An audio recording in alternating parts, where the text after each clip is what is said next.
পকোড়া তৈরি হবে। হচ্ছে যারা নতুন এলো তাদেরকে রেসিপিটা আরেকবার বলি।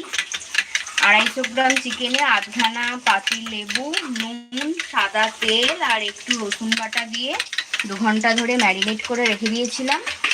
তারপর তার মধ্যে লঙ্কার গুঁড়ো, 2 চামচ কর্নফ্লাওয়ার আর 2 চামচ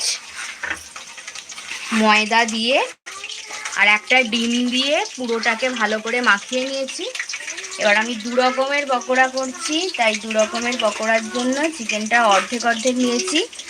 টোস্ট নিয়েছিলাম 6 পিস মতো টোস্টকে গুঁড়ো করে নিয়ে সেটাকে চিকেনের সাথে ভালো করে অল্প জল দিয়ে মাখিয়ে নিয়েছি।